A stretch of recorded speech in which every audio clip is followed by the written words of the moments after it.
Oh, nice. I've never gone there, and I always wanted to take when I taught Wharton to take students there or something, but I never did it. Herman Melville, if we want to get, last, fast and loose.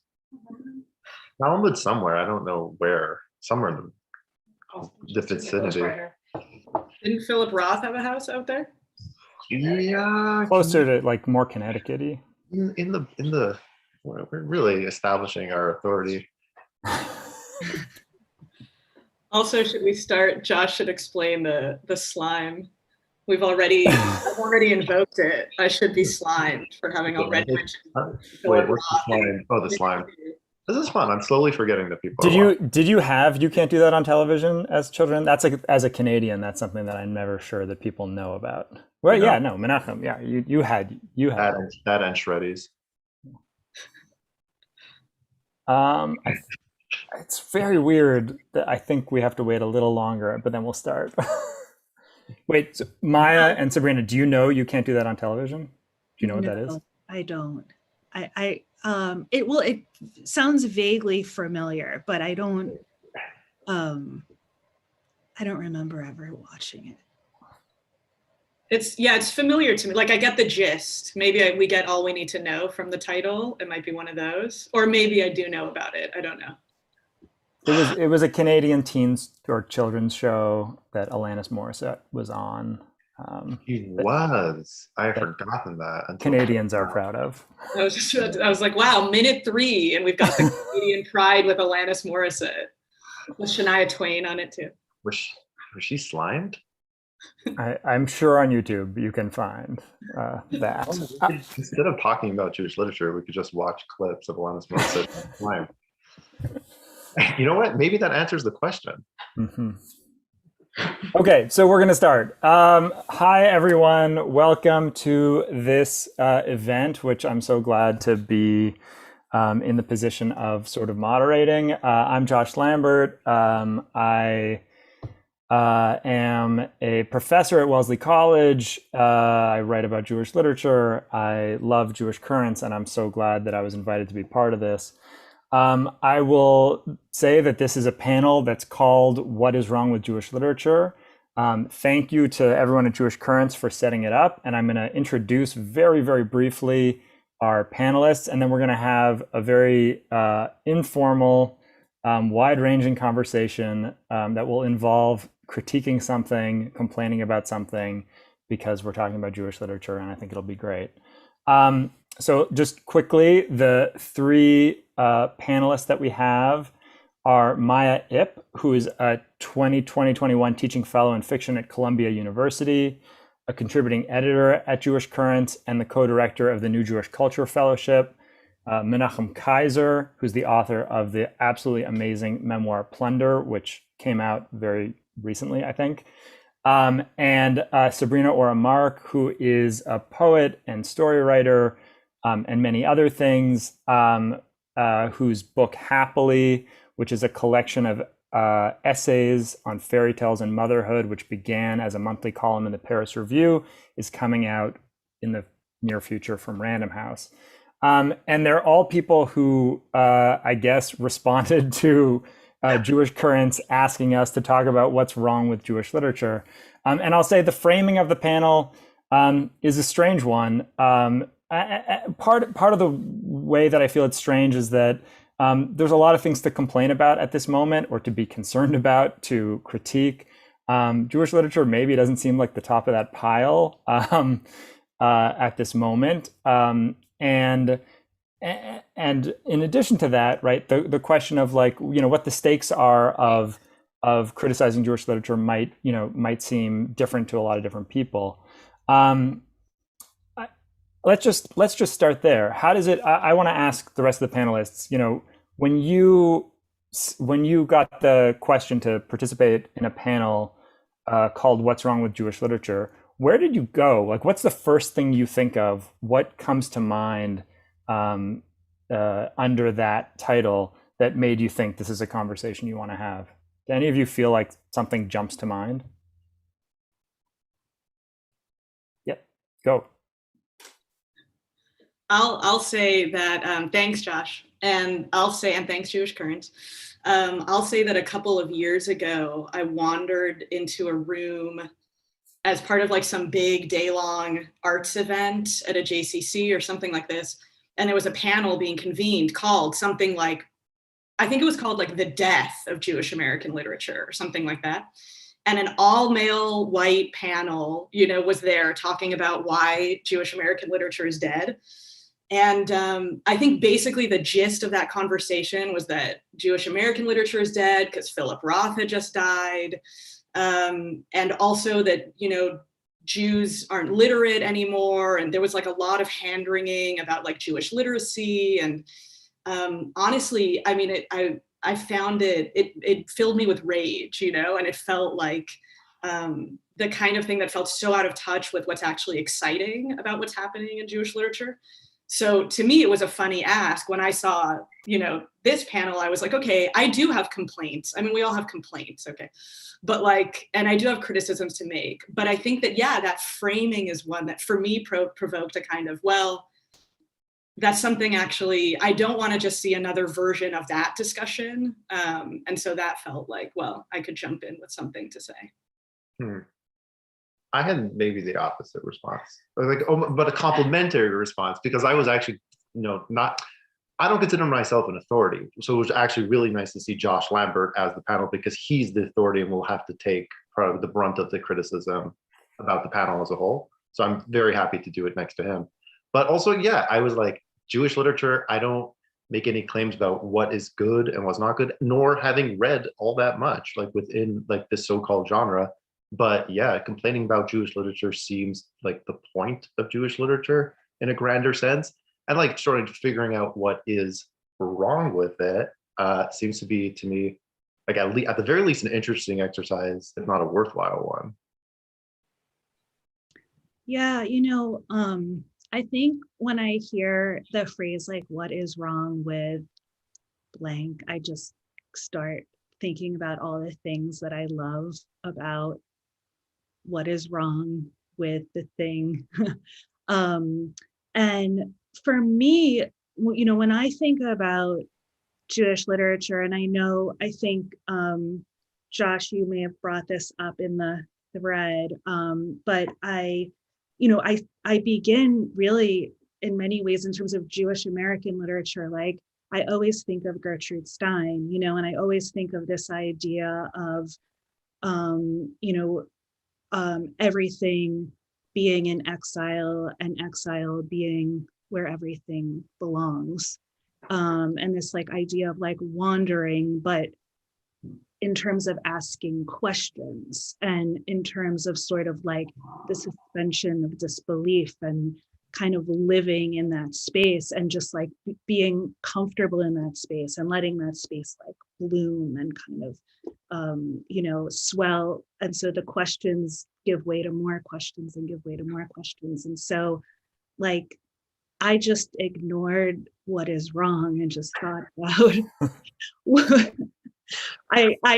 this is why I don't do well on standardized tests, because I never answer the question. But like writers like, Amy Bender is somebody who like I just love her writing so much because she's able to sort of just like live inside of that space of like wandering and questioning and or Rachel Zucker is another writer that I think of often in terms of just like asking questions and like everything being wrong. I mean, and even Rachel Zucker has a wonderful lecture called The Poetics of Wrongness, where she just talks about like everything that she's doing and saying and as being saturated in a kind of wrongness. And I think that there's something about like I'm very comfortable with being wrong. And that might be my yeshiva background, but I'm very comfortable in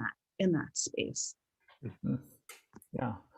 I mean, what comes clear from that answer, right, is that it is a strange question to ask to some really talented, successful younger writers, right? People who are doing well, making work, and, creating stuff, it's a good question to ask cranky old people, right? Who are going to be upset about what's being done and what people are paying attention to. But I am struck, Sabrina, in what you said, and I don't know if this resonates for you, Maya and Menachem, that there are so many writers we can name. Amy Bender's a great one, right? Who probably doesn't register out there in the world for most people as, even fitting this category, right? That I think that even getting to the place where you would think about Amy Bender in that category is already solving a lot of the problems. You mean specifically the category of Jewish writer, just very of Jewish literature, Jewish writer, which I can absolutely connect with the question because I sit on these panels where we give out prizes. I for years sat on a panel to take writers into a program that was a Jewish program. And I have these conversations constantly with people where they say, oh, that doesn't seem Jewish, that doesn't seem relevant, that doesn't work, that's not interesting. And often the work that's being spoken of that way is the work that's most interesting to me and I have to fight really hard for. And I often really fail, fail to achieve, and I think, like, I'll give an example. I just read Sabrina, your collection Wild Milk, which I adore and I love, and I find it so beautiful and so fun and interesting. And I think it came out in the last couple of years, and no one ever put it in front of me as a book that I should review or consider for a Jewish Literary Prize, even though I'm sitting in those places. And I think that's, if I could point to something that's wrong, right, it's a sense that people might not be seeing the work that's being done or might not recognize it. And I wonder, so part of the question I want to ask you is whether you all feel that there's work that's being done that's not getting the kind of recognition it needs or getting the visibility or getting the attention it deserves or something like that. Josh, could I twist the question on you a little bit? Please. Do you feel like you're seeing work that is sort of overtly Jewish that you feel maybe doesn't deserve to be like Jewish, or are there just certain markers that are just like qualified regardless, or is something sort of are there benchmarks or certain sort of criteria that you think are more interesting than, let's say, a Jewish character or a Jewish author? Yeah, I mean, sure. For me as a reader, I'm interested in what what draws you in, but for me as a reader, often something that feels strange, unusual, surprising, or makes me work for it is much more interesting than something that serves up a sort of pat Jewish story on a plate, which, there are a lot of writers, there's a market out there to serve for a sort of story about, pick your Jewish historical event and then write a sort of fairly well-rounded novel about that can be discussed at a JCC book club. There's a big market for that, and I find usually that's not the most compelling book in a pile to me. Does that make sense? Yeah. So I mean, I wonder, are there? It's a bit of a hard question to ask, I guess, but I wonder. I guess one way to ask it is as writers, do you feel like there's work that you've wanted to do or that work that you've done that you've wanted to be seen in some way, or you've wanted someone to understand or appreciate, and that it couldn't be seen that way, or couldn't be, it wasn't, in other words, like I'll tell you a story from a long time ago. When I was in an MFA program about 1 million years ago, I remember writing a story that had some Hebrew or Yiddish terms in it, and the entire workshop discussion that I got for that segment of the workshop was about whether there should be footnotes or a glossary, or whether I should explain parenthetically. And the whole time, I wasn't supposed to speak in workshop. I was sitting on my hands saying, stop talking about that. I really don't care about that. Could you talk about other aspects of the story? It feels like that's not a good use of my time. I'm curious, and I've heard 1 million stories about agents saying, well, could you tone this down? Or an editor saying, maybe this isn't the right way to present this book. And I'm curious if you feel like there are those pressures operating. I guess I'll jump in because I have an interesting sort of follow-up anecdote. And so I did an MFA program in 2014 to 2016.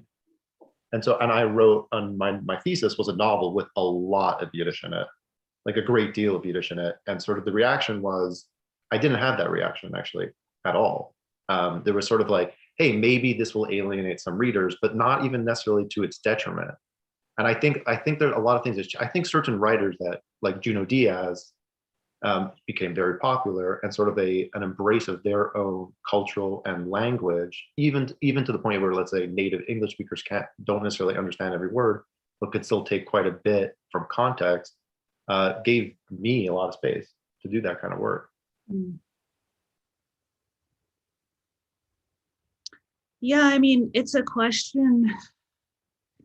It's a difficult question because as a writer, you know, you want to be seen in certain ways from where you come from, but you also don't want to be held captive in that space. And so I can see, it's interesting that you bring this up about, you know, the different ways of like identifying, you know, Jewishness inside of a poem or inside of a story or an essay. Like, how do you, you know, how would you identify it? Would it be through like, what are the markers or, and I remember when I was talking to my publisher for Wild Milk, you know, he had said to me, where are the Jews? Like, in terms of like, why was my first two collections of poems, one was The Babies and one was Simsum, and they were like deeply saturated like in Jewishness. Like The Babies sort of like hatched out of the Holocaust, and then Simsum, you know, draws on Jewish mysticism. And I had never, you know, it kind of fell off there. It wasn't even sort of read or reviewed in, you know, in Jewish journals. But then with fiction, like there's more of this chance of it maybe kind of penetrating, and it didn't quite. Like, we kind of were like, oh, you know, like there was an attempt, I think, by my publisher, and then it couldn't find its place. And I'm not sure. I think it, but at the same time, I know, you know, my husband is a fiction writer. His name's Reginald McKnight, and he's Black. And he runs into these other problems where like somebody will ask him for a story, and then there's a sense of like, well, there is that feeling of like, this isn't quite like, you know, Black enough, right? Like this, like, where are your markers here? And so it's interesting how like I almost prefer the space of kind of I don't know, moving more fluidly, and not, you know, and not falling into that kind of token space, which like my husband just, you know, just aesthetically like has, you know, refused to be, and, you know, and thank God. Yeah, I think like I've had both experiences actually. Like I've had professors or peers kind of say, you know, people sometimes are really non-Jews, by people there, I mean non-Jews, are sometimes really, really drawn to a kind of like fiction or memoir as like ethnography, you know, like I've had people in workshops be like, I could just, you know, read about you talking about these Jews all day. You know, they say it a little smarter, but basically. And I don't find that like I haven't found that to be super problematic, like personally. Like I understand that is a problem, you know, but personally it hasn't, like, I haven't received it as something painful, I'd say. But it does feed into like a burden that I think already exists for me, and I think for many of us, especially who are descendants of Holocaust survivors, the burden of like, telling that story. And I think that that's something, I don't know. So it's this tricky, it's like in some ways, personally, I feel like I'm kind of obsessed with Jewishness, but that's both like a chosen obsession, like I run into it.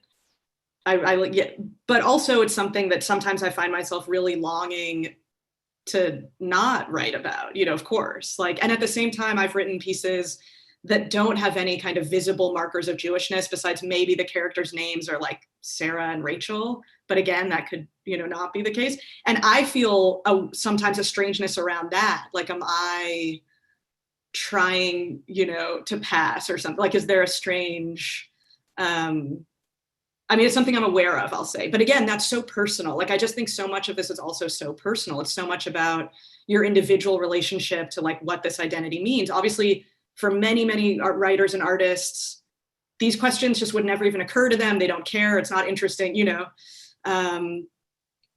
And so, yeah, I think I come back to that a lot, like how individual this is, and that in a way, like it's there's both a privilege and a dark side to the fact that there is a market for like Jewish writing, way more than there's a market for a lot of other, marginalized voices writing. And so that's something that's also just part of the discussion, I think, is like, what is the market looking for? And I think that there's problems with like we've talked about, there's problems about what kind of Jewish story the market wants, or rewards. But I hope that, places like Jewish Currents and other places are trying to like disrupt some of that, or, trying to offer aesthetically risk-taking work that is also Jewish, and that sometimes I think goes under the radar when it shouldn't. Well, Maya, can I ask you a question? Do you feel like when you're writing a story or a piece or whatever it is, are making conscious decision to make it Jewish or to make it not Jewish? And if so, is there kind of a default? And are you sort of need to act against that? No, I think like when I'm writing an application for like a residency or something, then I'm thinking about like, is this too Jewish? Is it not Jewish enough? Is this, is everything I'm writing about already been written about 1,000 times? But when I'm actually just working on my own work, like, no, I wish, maybe I don't, but I wish I had that kind of like intention or control. I'm not thinking about any of that, I'm just like, when it comes out and you have the sort of like the finished or near finished product, you feel like it could be categorized as Jewish or not Jewish, even though it's written by you, and your obsessions are going to be there in some form or another?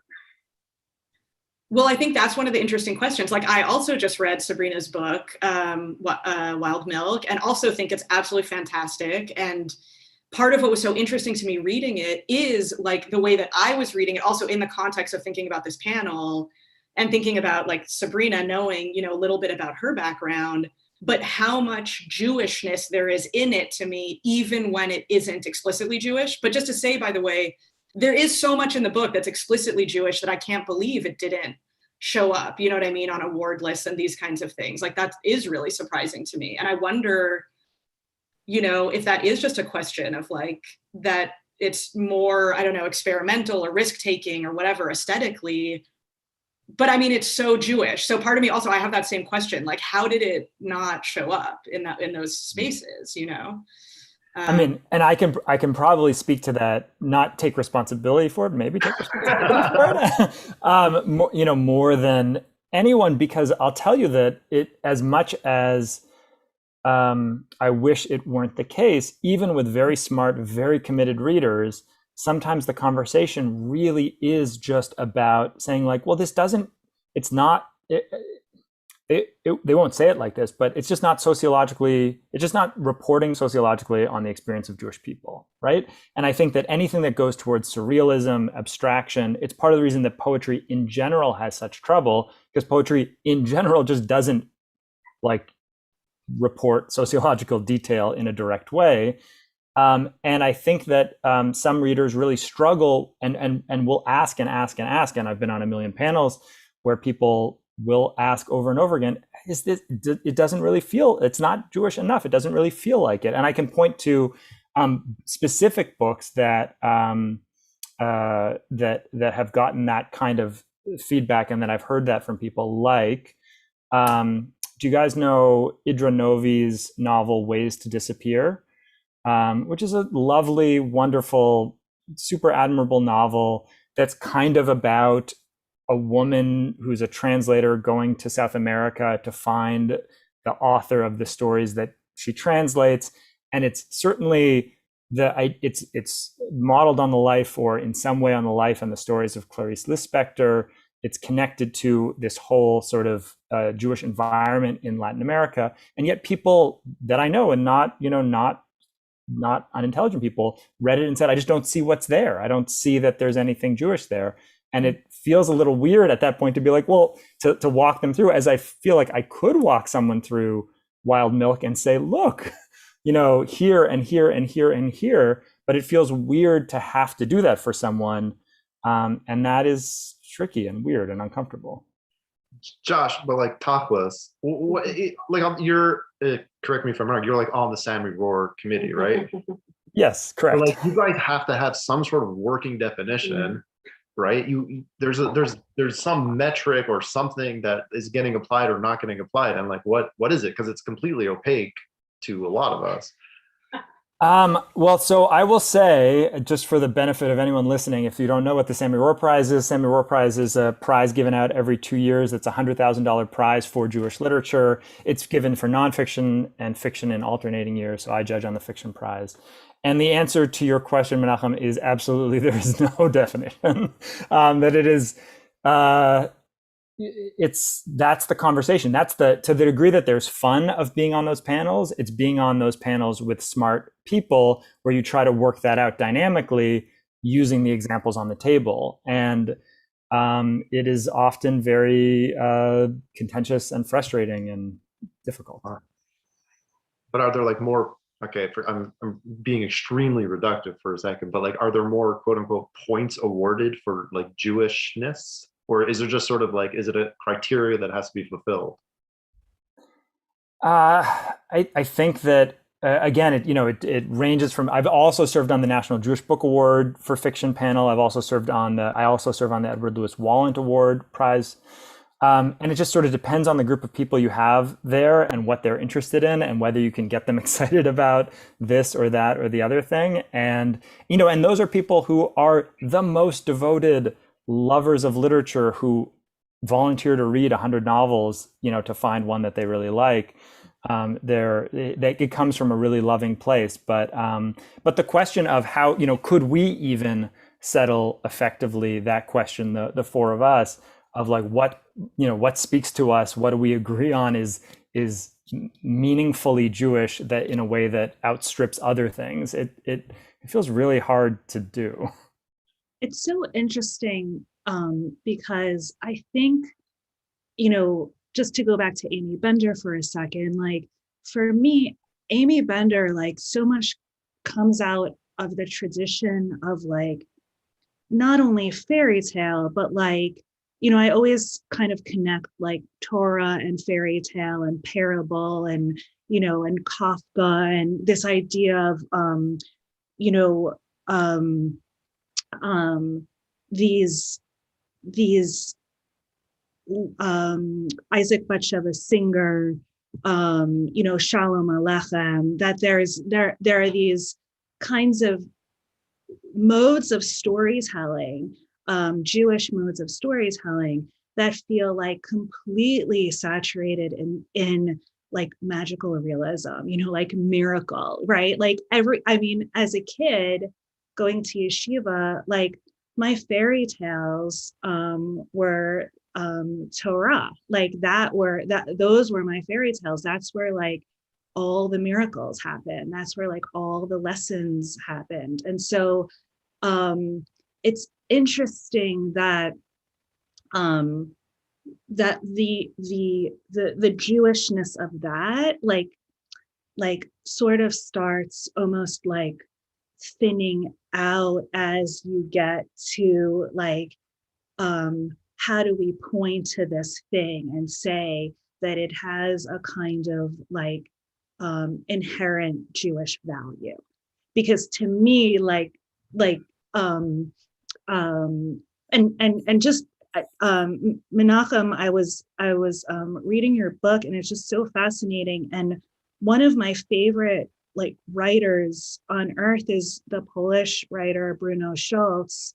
You know, and in many ways, like there's the whole story of these German filmmakers going back to Poland and uncovering these like fairy tale frescoes that he had painted on the walls of an SS officer's son's bedroom. And Bruno Schultz's stories are like just, you know, they're all fairy tale. It's just, you know, all strange and dreamlike um um and I just kept thinking about like the idea of like returning to the past, you know, and sort of like reaching into the past and like pulling into the present, you know, like all of the things from the past, like feel so connected to your memoir, Menachem, and like just so connected to the idea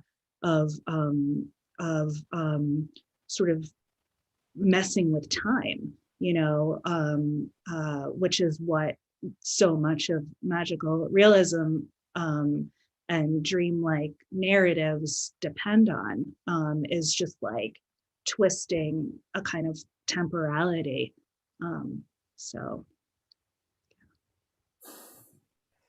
Well, and I think that brings up this question of like, you know, there are modes. So I haven't read for Jewish Currents, like I haven't, you know, read submissions in a while, but when we were initially relaunching the magazine and redesigning things and thinking about, and I was a part of that team doing that, one of the things we talked about, like in a way that would drive some people crazy, I'm sure, because for us it was kind of endlessly interesting, was this question of like, what is a Jewish text, you know, and are there texts that have a Jewish mode or something, which is kind of like, Sabrina, I'm getting some of that from what you're saying, you know, would that fit in the rubric? And I think the question of what a magazine like Jewish Currents is trying to do is obviously, or I think, is really different than what like an award panel, you know, is trying to do. And that's an interesting question, is like that, that question of what has value Jewishly, you know, like what should be rewarded financially, and who are the writers who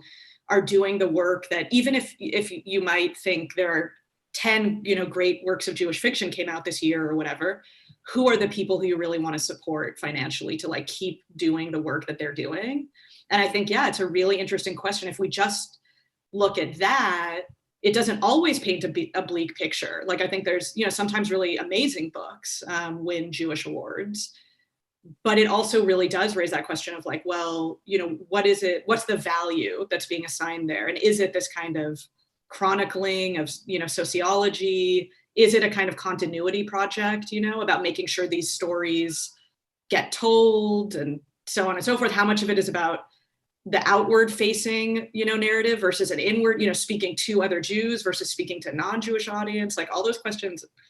Yeah, it's interesting. And I wonder if it'll change, you know, I wonder what it'll look like 5 years from now, you know, and who will be populating those decision-making panels, if any of that will change. And are there books that are being unjustly awarded, that are like maybe mediocre books or terrible books that are being awarded and maybe acclaimed and selling like, you know, gangbusters because of this Jewishness, or forgive me, so-called Jewishness that's being attributed to it? And like, I don't know, we had like a brief chat before of like whether we're flamethrowing or not, but like there are those books they get that like wouldn't be, the writers wouldn't be who they are and wouldn't have the reputation that they've sort of accrued if not for their Jewishness that's being, you know, exploited. And without, I mean, knowing that probably naming the names of the writers we like the least is probably not a good way to win friends.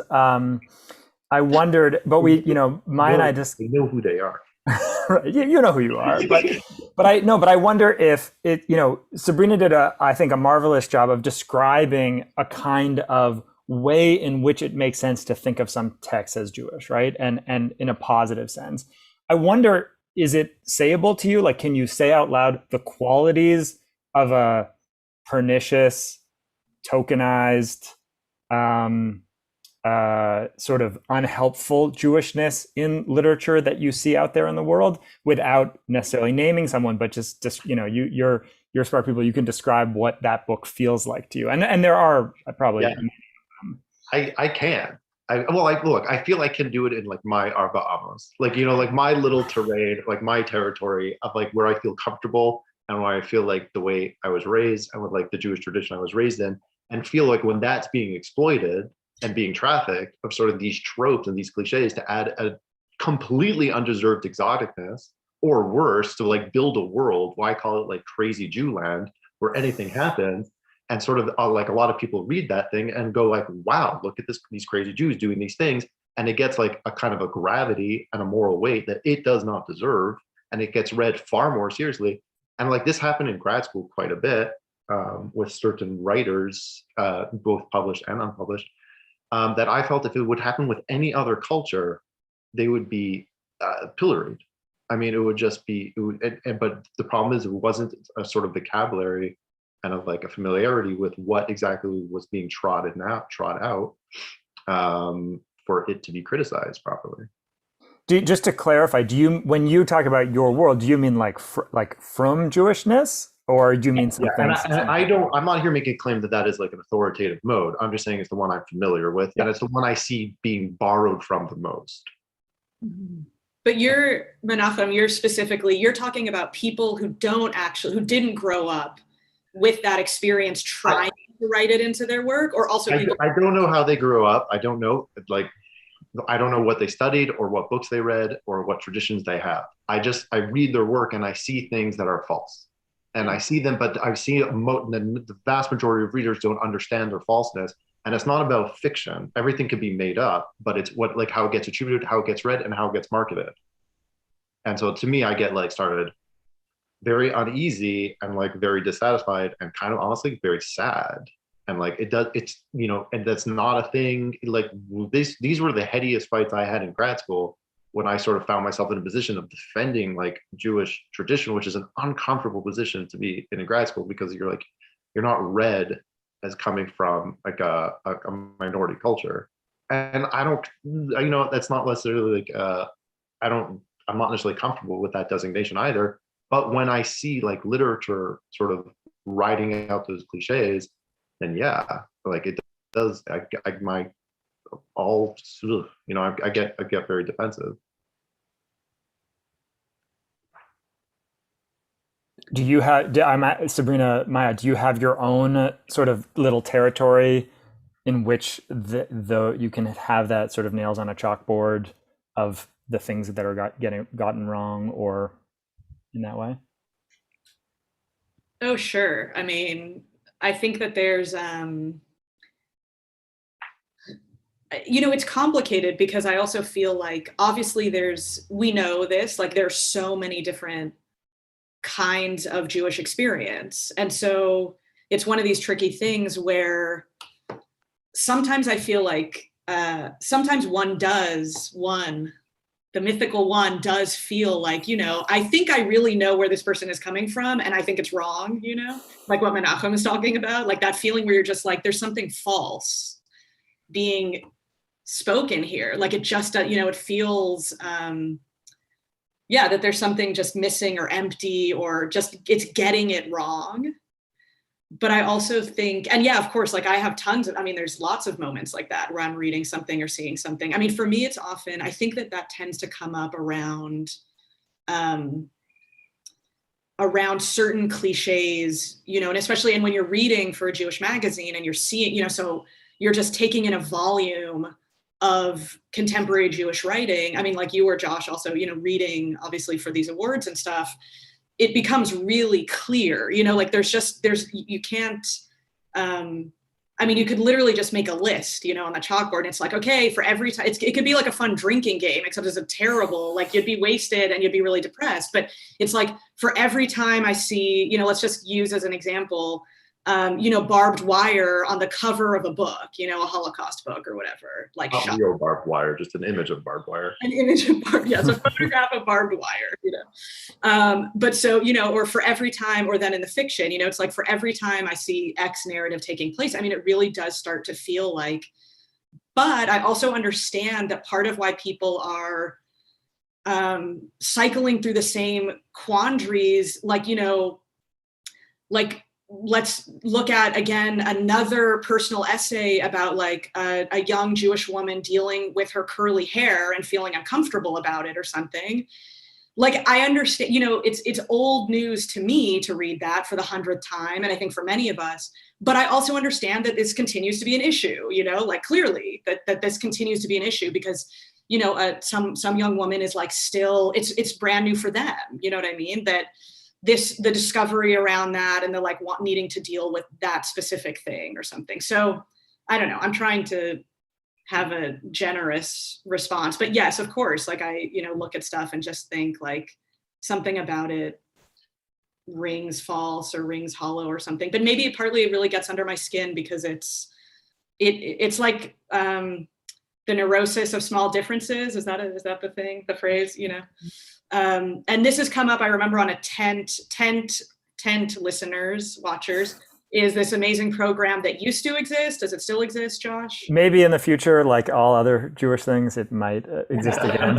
Hopefully it will exist again, but Tent is this like creative writing residency / seminar residential thing that Josh used to run at the Yiddish Book Center, which is a really, really amazing program. And in the Facebook group of this Tent, like alumni, there was a really heated debate at some point about the show Transparent. Like, I think the most heated, like, no one really, it's not the most active Facebook group, but people really got into it. And I think it was partly this question of this like neurosis of small difference things, of like people being like, there was so much here. It wasn't like the political questions. It was really some small kind of representational things where people were like, it's so close, yet it's getting this thing wrong or something.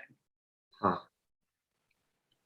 Well, Transparent to me is like an interesting counterexample because I felt one that was done really well. Like, I felt it was like a sort of secular Jewish culture done pretty rich, at least like the first season, and then it got a little, I sort of got off track for me. But yeah, I didn't see it as, to me, what you're saying is like authenticity. And to me, it felt quite authentic to like speaking to like an American Jewish experience that is a lot of people's American Jewish experience. Like, it could be people who grew up differently than I did felt it was like missing something there. And I'm just don't know. I'm just ignorant of that space. But I like, if like Transparent got like certain halacha wrong, it wouldn't bother me at all. Because it was, yeah. Like, that's part of the point there too.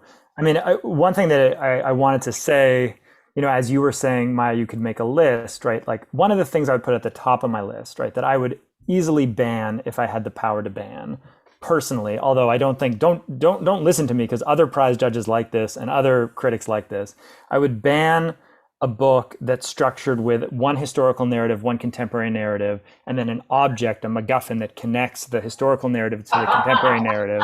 And like thus, Jewish Sisterhood of the Traveling Pants or something. Right. Well, which I could literally pull off my shelf, many dozens of them, and I would say I could make that rule. I would say like never do that. Unfortunately, Menachem's amazing memoir kind of breaks that rule. Like, kind of is that, and is brilliant and beautiful and beautifully done. So like that's why I would never, I can't ever make that rule, because with the right perspective, freshness, originality, honesty, doing it in a way that feels true, I can't say you can't do it. Like that would be impossible. Look, I don't mind if my book gets banned. I think that would be an interesting outcome of tonight's event.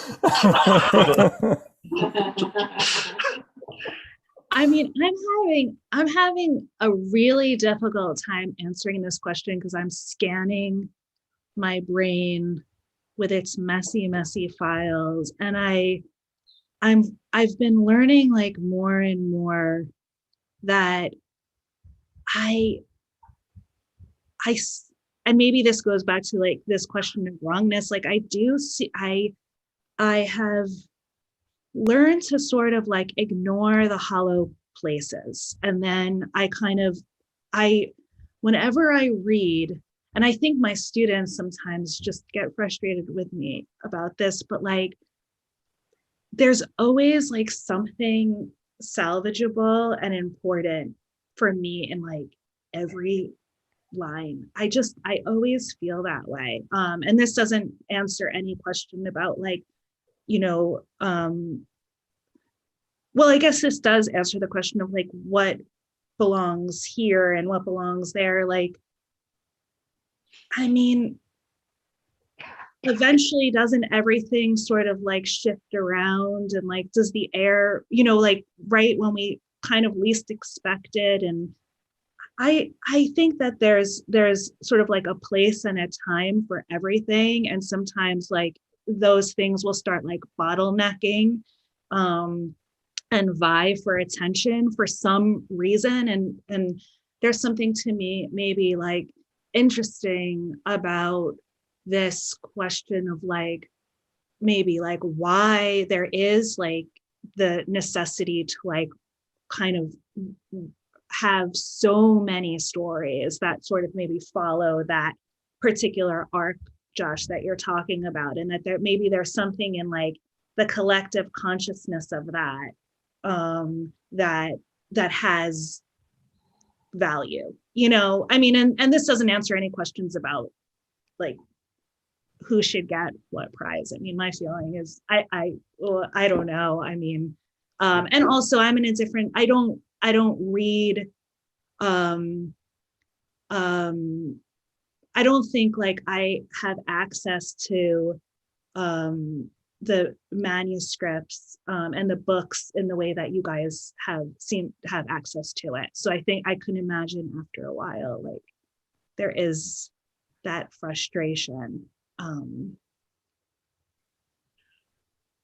Sabrina, okay, so having written like a really beautiful book that is sort of indisputably Jewish in both like thematically and in terms of content, and it's sort of like in its DNA, do you feel a sense of frustration when it's maybe like other books that feel like are doing it cheaply are being lauded, and not in a competitive way, in just terms of like, because you're a writer and an instructor, you also function as a critic, like whether or not you want to, and as a kind of explainer to others. And so like, does it rankle, or it doesn't bother you? I don't think it, I want to say it bothers me. I don't think it bothers me. I try to like, I was just talking to a friend of mine about this, where like, maybe I'm just really, really exhausted, but there's, and maybe this is a kind of like surrender. And when I say surrender, I don't mean like giving up. I just mean like, I'll just go do what I need to do. I mean, what's most important to me, and the thing that breaks my heart the most, is the idea of like ever writing something for the wrong reason, and to, for something like to sort and so I think I try to like ignore that part where, and this might be why, I, yeah, like, well, anyway, but I think that it's really important for me as a writer, sort of moving through the day, as a teacher, to just sort of like believe in what I love. And if I start with the noise of like, what I don't love, I feel like I'm screwed. But because I think my brain can only do so much work, and I can't. And the resistance, if I'm going to resist something and sort of like fight against something and be rebellious and be subversive and say things that I might feel like would be otherwise unsayable in my writing, if I'm thinking about what other people are doing and and what they're getting or what they're not getting, I don't think I'd be able to write.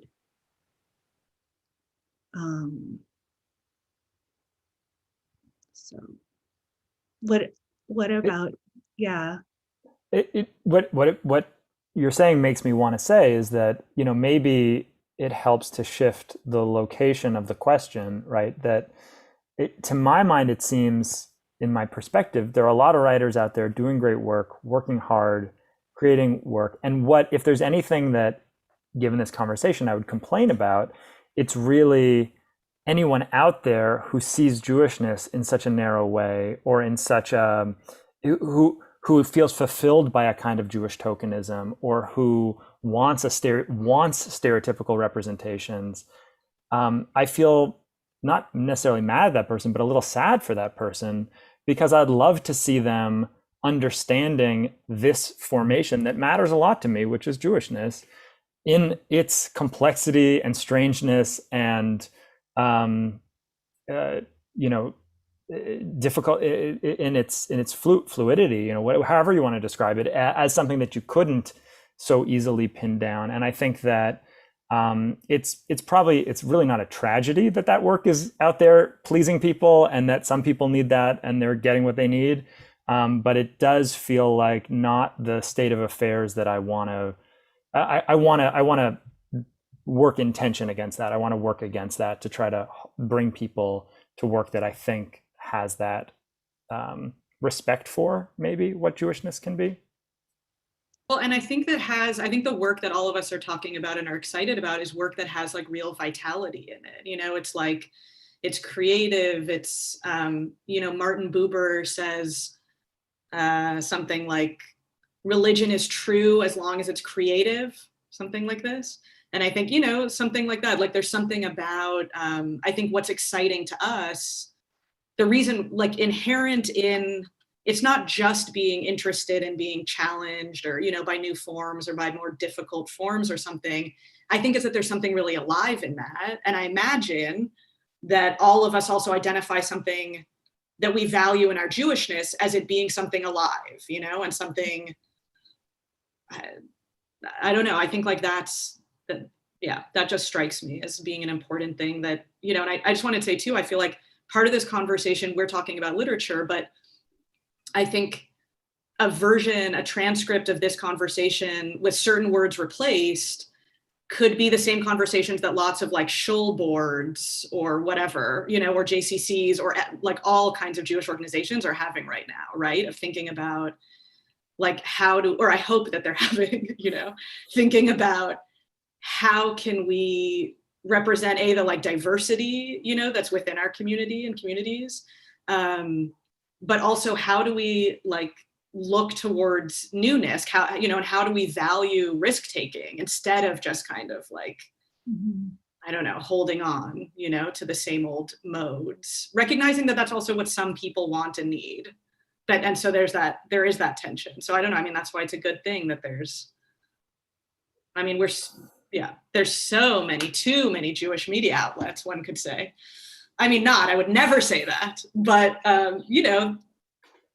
3 Jews, 5 synagogues or whatever, kind of thing. What there isn't, certainly, I mean, and maybe this is a question that I can ask you, is Currents publishes a little bit of fiction and poetry, right? Like a little tiny bit.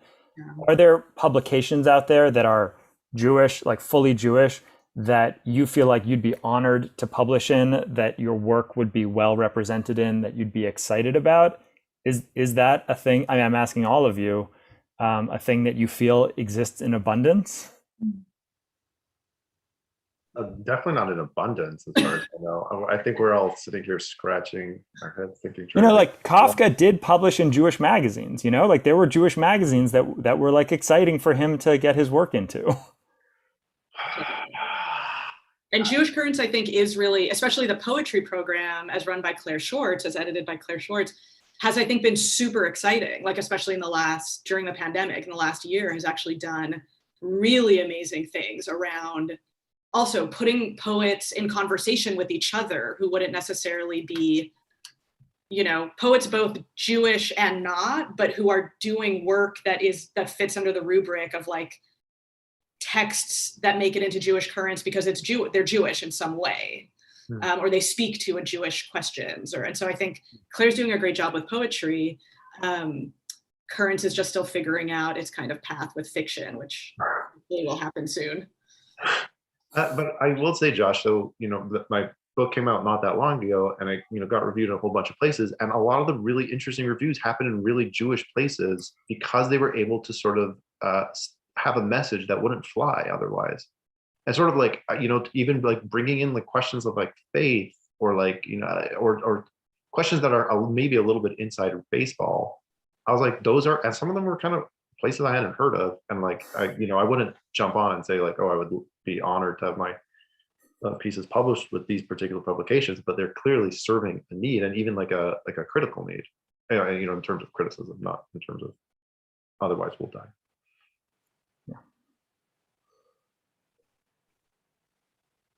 Yeah. I mean, I do feel like the one of the things the literature needs is a critical tradition. You need to have that feeling that there are critics who will read the work well. I think that it's good to hear that you felt that. I think that there's still probably a lot. When I started reviewing books in like 2001, even then people were talking about how many fewer pages there were for book reviews. And now, it truly feels like I've just watched all the places that I could have written book reviews for. Many of them have gone away, and there is a lot less space for that. Maybe that means that you get more interesting places you haven't heard of, and that's probably a positive piece of it.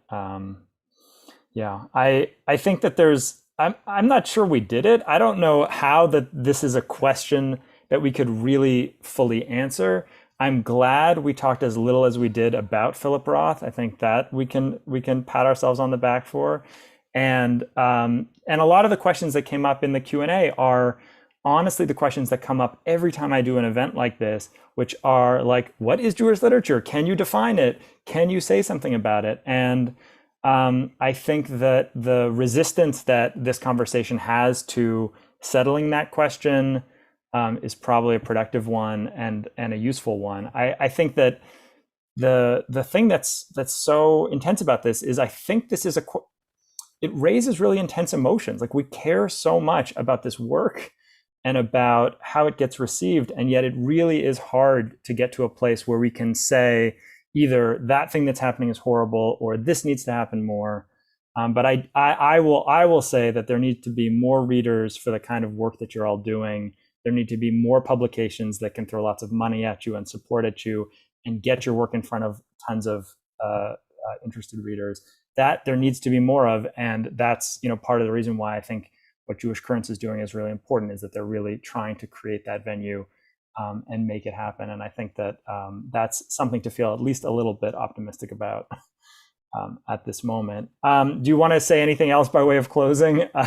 Closing out a Zoom seminar is always weird because we just all disappear into our own spaces. I'm very happy. Well, first of all, it's been like wonderful talking to you, and also I'm very happy that the question ends up being the answer. As most good Jewish discussions. Agree. We could do a follow-up seminar on what is wrong with Jewish panels. But thank you. Thank you all. Really, really good talk with you. And thank you so much, Josh, for so expertly and intelligently moderating us. Yeah. And at some future point in person where we can just have a beer afterwards or something, that would be nicer. But thank you to everyone who came and asked questions. And I hope you'll, if you haven't already, read Wild Milk, read. Oh, the timing. The book is not called Plot. Wait, what? It's not called that? You're back, Josh. You froze. Right. All right, bye. We're done. Forget it. Thank you all. Thank you, everybody. Thanks, everyone. He doesn't know that he's